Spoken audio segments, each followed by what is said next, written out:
gusto ko muna ito ha. Alan, Peter Cayetano, no? Bago ko umpisahan ang lahat, gusto ko muna ipaintindi sa iyo, no? Yung ibig sabihin ng fourth with. I think sa majority, no? Sa majority ng bansa sa buong mundo at pati na din po. Oh, yan. Kay Justice Leonen, no? Ibig sabihin ng fourth with Alan Peter Cayetano is immediately. Okay? Agad-agad, mga kababayan. Ako ho, dito sa Cayman Islands, nagtatanong din ho ako kasi meron mga puti, may mga Amerikano, Australiano, Canadian. Yun po bang mga ipinanganak na ang kanilang salita po ay English, mga boss chief amo, sir? No? Yung tipo bang ang kinamulatan na nilang mga salita ay English, mga kababayan. Tinanong ko, ano ibig sabihin sa iyo ng fourth with? Iisa ho ang sagot, mga kababayan eh. Agad-agad, immediately. Walang makapipigil. Alam niyo po 'yon? Eh hindi ko lang ho alam. Baka po siguro ibang diksyonaryo yung nakita na ang Supreme Court ng Pilipinas. Hindi naman po natin pwedeng kontrahin. Eh, di ba? Magagaling po yung mga yan, mga kababayan. Kaya nga po sila tinawag na Supreme Court eh. No? Kaya lang, iba lang ho talaga kasi, no? Iba lang ho talaga kasi ang ibig sabihin ng fourth with sa nakakarami sa buong mundo, mga boss chief amo, sir. Kakaiba ho siguro talaga ang Supreme Court natin, ano? Baka Sara's Court, o yan, o kaya Duterte's Court, no? Anyway, iwanan ko na yan. Kaya ako naman po binanggit yan sa umpisa natin. Kasi alam naman po natin, itong mga kudeta, itong mga baril-barila nila Alan Peter Cayetano, mga boss chief amo, sir, etong mga pagpapalit ng liderato sa Senado, alam naman natin na ang dahilan niyan ay yung impeachment ng vice-presidente, mga bossing.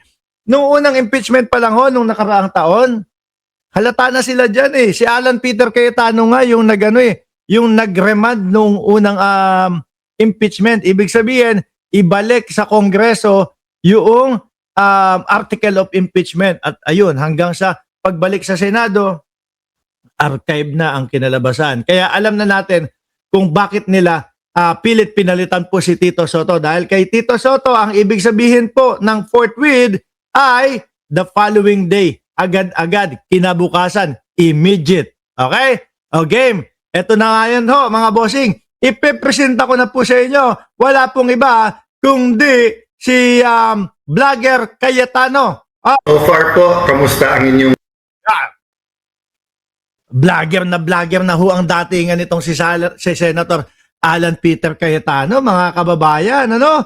Mas madami pa hong mag-vlog sa akin ito sa araw-araw. Siguro nakakapag-live ito higit sa 3, mga bossing. Tapos mahahaba pa.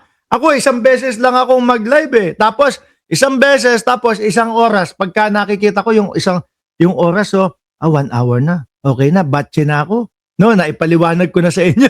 Si Alan Peter Cayetano hindi napapagod. Mag-explain ka, mga bossing. Pakinggan ho natin, ha? Si SNET21 live po, ba? Imaginein mo na lang na i-shoutout kita, SNET, sa replay, okay? Game. Joey Lito Gulapa, spokesperson ng Senado. Correct. Tsaka vlogger ng Senado. Game.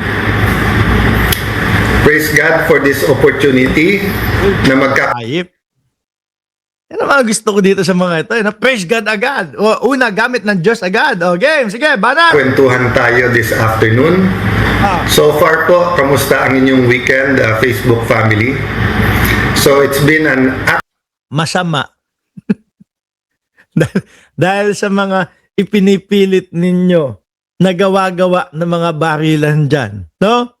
Take note, Alan Peter Cayetano. Bata ninyo ang unang nagpaputok. Ano?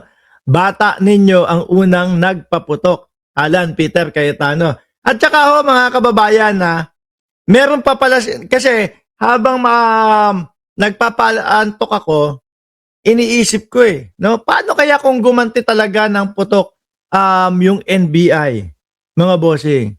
Sabi ko, NBI yun eh. Pag pinaputukan sila, talagang puputukan ka din yan.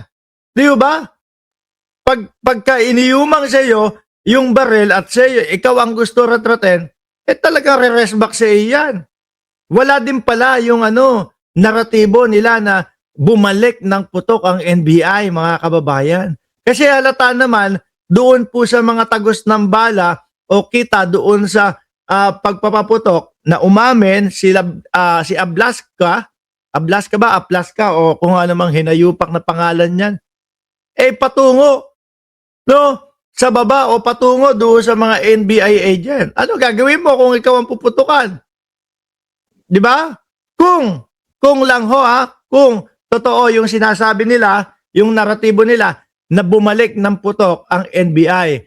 Ang pinaka mabigat diyan, Alan, Peter Cayetano, sa inyo nang galing yung unang putok. Ano po? Na hindi naman magkakaroon ng putukan kung hindi nagpuputok yang si Ablaska. O game. Action-packed week. Nagsimula po nung Sunday, prayers, meetings with Ayoko niyan. Ano yan?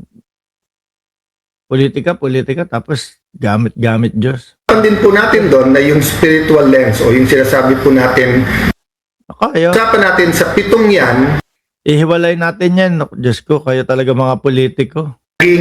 mga propaganda.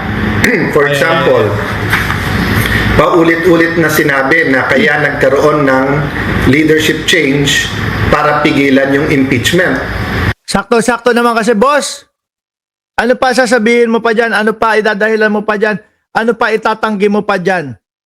Sige nga, gusto kong marinig kung ano talaga ang dahilan mo kung bakit nagkaroon kayo ng kudeta. Pero nakita nyo naman po, Wednesday night, nung nakuha natin yung articles of impeachment, kahit na may kaguluhan sa Senate, tinapos po natin.